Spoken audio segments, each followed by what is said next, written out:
여러 가지 이 장관급 그 경제과학 분야 인사가 있었습니다만 이 역시도 모두 파격적이었습니다. 한 명씩 볼까요? 김성식 전 의원 보겠습니다. 김성식 전 의원이 국민경제자문회의 부의장으로 임명이 됐습니다. 국가과학기술자문회의 부의장으로 이경수 인에이블 퓨전 의장이 발탁이 됐고요.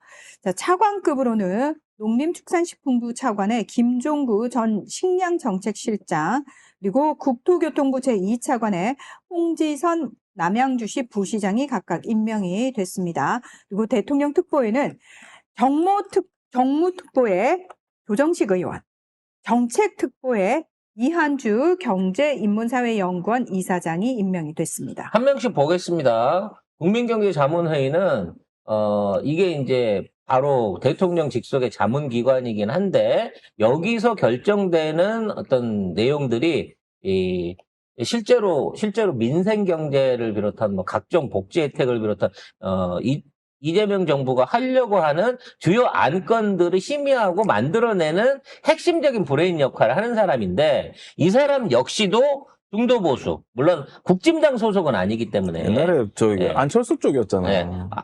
그쪽에서 이제 역량을 쌓아오던 사람을 중용을 하는 거죠. 근데 예전처럼 지금 이재명 대통령의 업무 스타일을 봤을 때 일 잘하는 사람한테 기회를 주는 건 맞지만 본인이 그 사람들보다 다 더 전문가이고 가지고 있는 지식들이 높기 때문에 그 얘기에 휘둘리거나 그 사람한테 전권을 주는 식의 예전에 무소불위한 권력을 휘두른 장차관 시절이 아니란 말이에요. 그래서 이 사람을 세웠다는 것 자체는 앞으로의 어떤 복지 정책이라든지 국민 경제 개선을 위한 정책들 자체를 이게 충분히 중도 보수의 영향력 내지는 분석을 같이 가고 있다.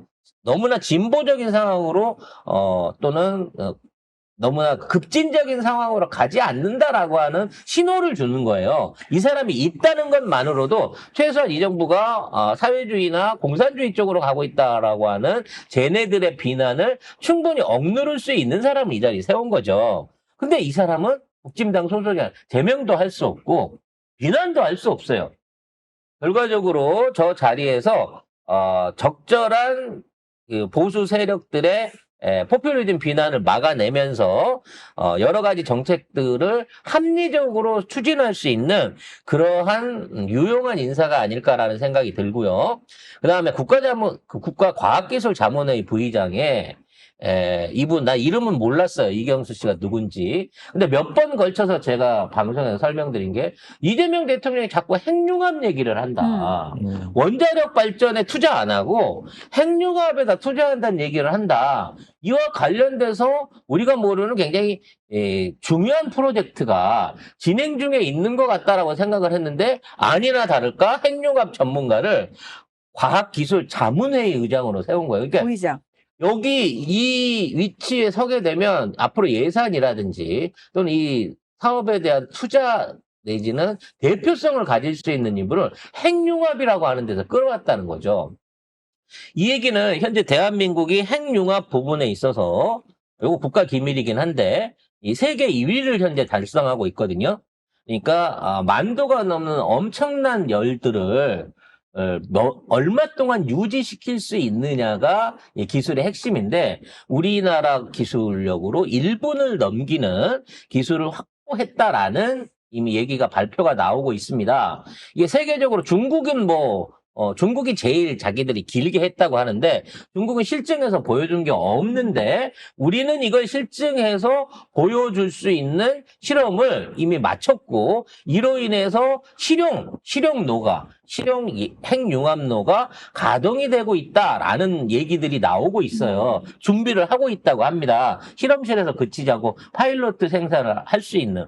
근데 이게 놀랍게도 한국만의 특성을 가진 핵융합로를 만든다고 해요. 이게 뭐냐면 핵융합로를 통해서 열을 올려갖고 발전을 하는 것도 중요하긴 한데 이 핵융합의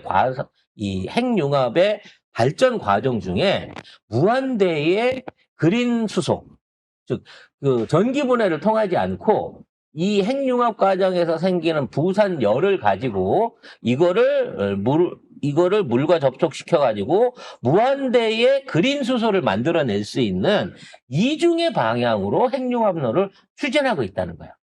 그러니까 열을 올려서 물을 끓여가지고 그걸로 발전을 시키는, 이 터빈을 돌려서 발전을 시키는 단계를 떠나가지고 그 만들어진 열로 수소를 생산해가지고 이 자체를 그린 수소로 안전하게 생산한 수소를 비축을 해갖고 이걸 에너지 자원으로 전용할 수 있는 방법을 이 하이브리드로 진행을 하고 있다는 겁니다. 지금 대한민국의 기술은.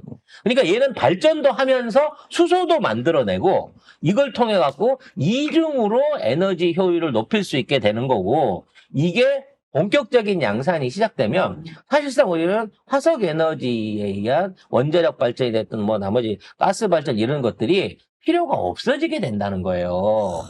그래서 이 계획을 임기 안에 완성하기 위해서 지금 파격적인 핵융합 전문가를 부의장에 끌어올렸다라고 하는 국가기밀을 여러분한테 알려드리고 싶은 겁니다. 지금 대부분의 국가들이 2040년에서 50년대에 핵융합 발전을 실현하는 것을 목표로 하고 있대요. 우리가 10년 이상을 앞당겨서 최소한 2030년도 초반 안에 이재명 대통령의 임기 안에 혹시 핵융합로가 상업 가동에 들어갈 수 있을 것이다. 저는 그렇게 믿고 있습니다.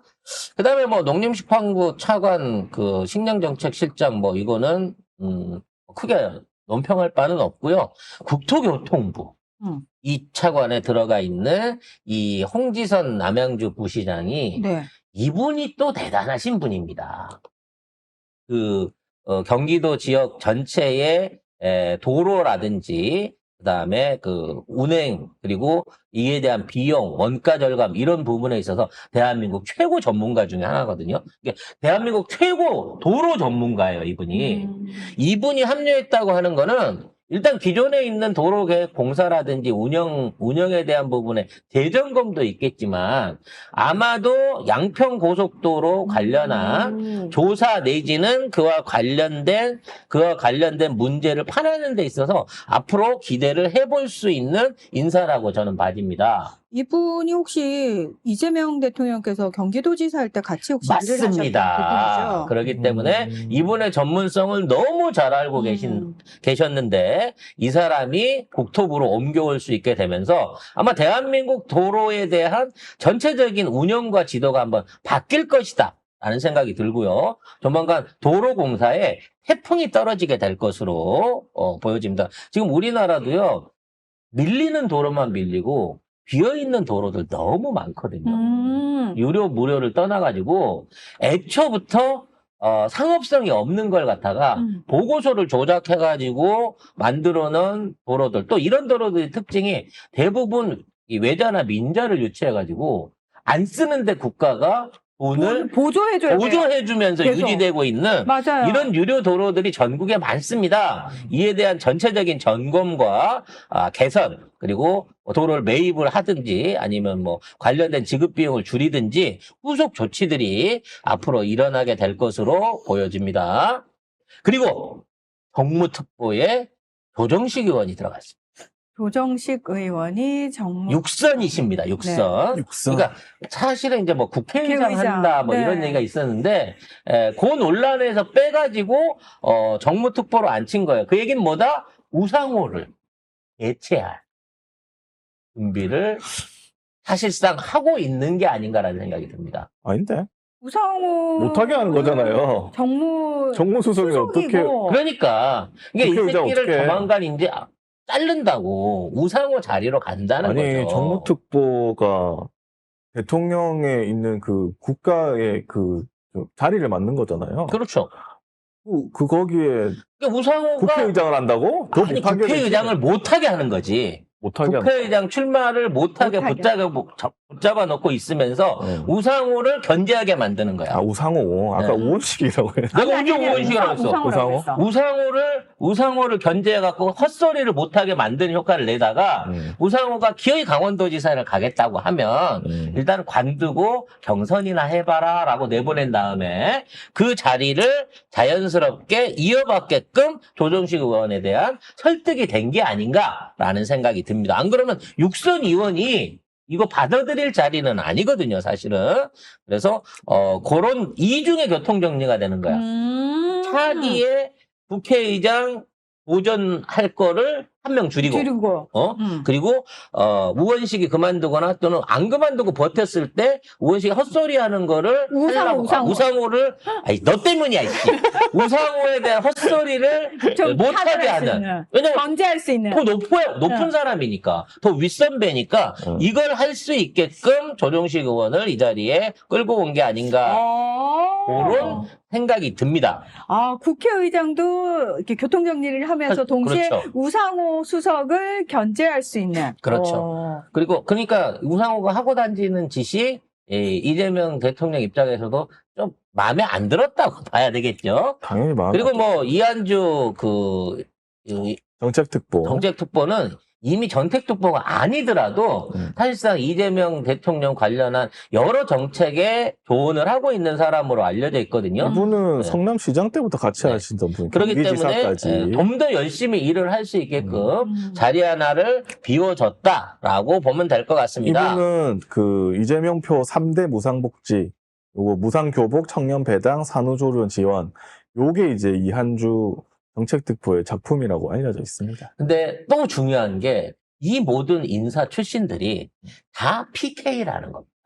PK, 부산, 경남. 그렇죠. 네 분이 PK 출신인 거예요. 이혜훈까지 포함해서. 그럼 이 얘기는 뭐냐면 지금 우리가 이제 전재수 전 장관이 출마를 하게 될지 어쩔지는 아직까지 잘 모릅니다만 아마 열흘 안에 아마 조사가 끝나고 무혐의를 받게 될 거란 전망이 있습니다. 그런데 이제 본격적으로 부산 쪽에서 활동을 하면서 사실상의 지자체장 후보로 나서는 건데 그것 때문에 부산으로 옮겨왔던 해수부의 장관이 이제 부산 출신에서 빠져나오게 된 거라서 그 자리를 메꿔줄 수 있는 다른 사람들을 대행해서 보여주면서 우리가 부산을 이렇게 신경 쓰고 있습니다 라고 하는 영향력들을 자연스럽게 노출시킨 게 아닌가 싶어요. 그런데 이혜훈도 부산 출신이고 김성식도 부산 출신이고 네.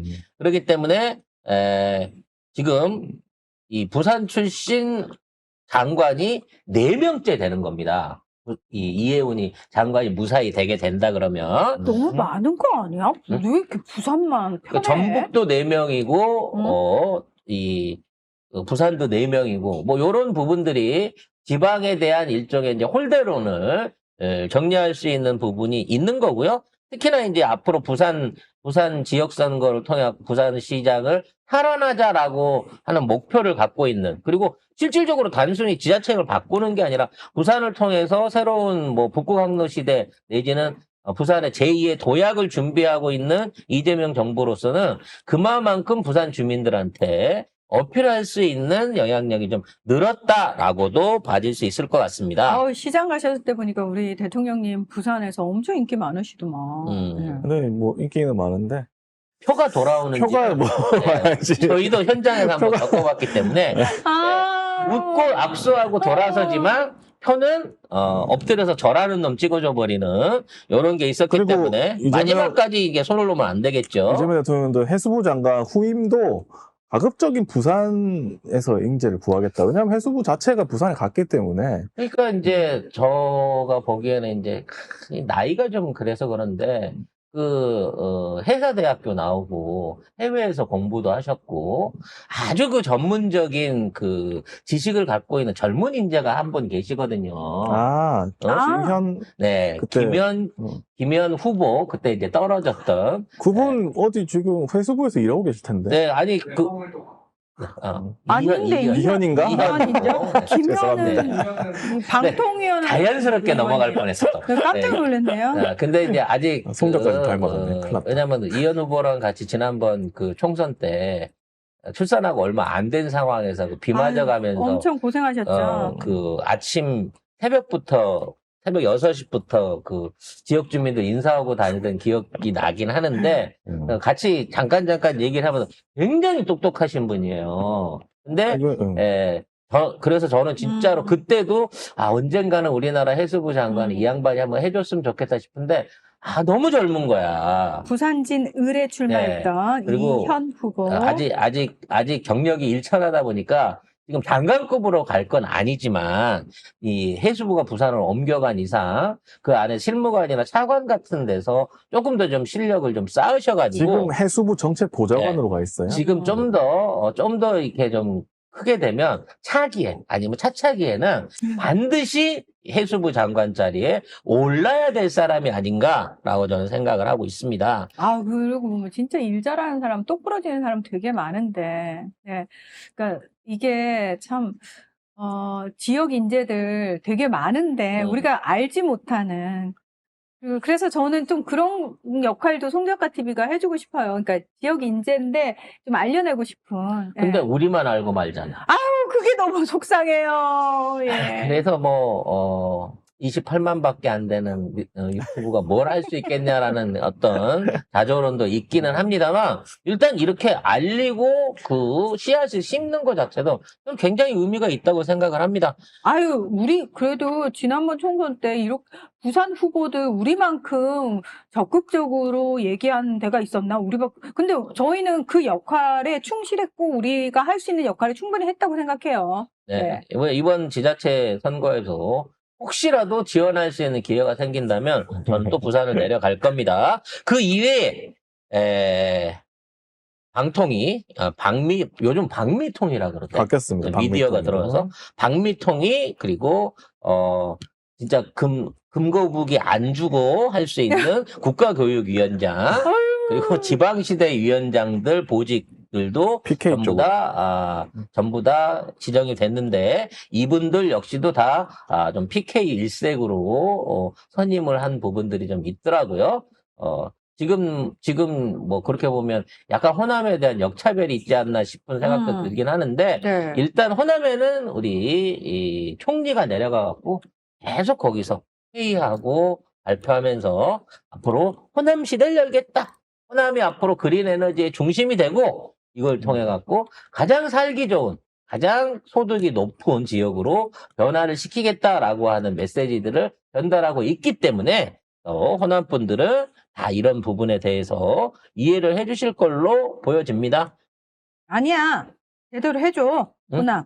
이거 제대로 해드릴 거예요. 진짜 난 좀 바뀌는 거 보고 판단할래요. 호남은 늘 제가 이제 전라도의 딸로서 약간 섭섭한 게 있어요. 네. 사실은 역차별을 많이 받아왔죠. 그래, 난 전라도의 딸인데 오히려 김대중 정권 때는 아무것도 해준 안 게 해줬잖아. 없고요. 그 이전에 노태우가 서남해안 고속도로라 그래갖고 고속도로 하나 뚫어준 거 말고는 SOC에 대한 투자가 사실 거의 없었던 없잖아요. 게 호남이었는데 이번에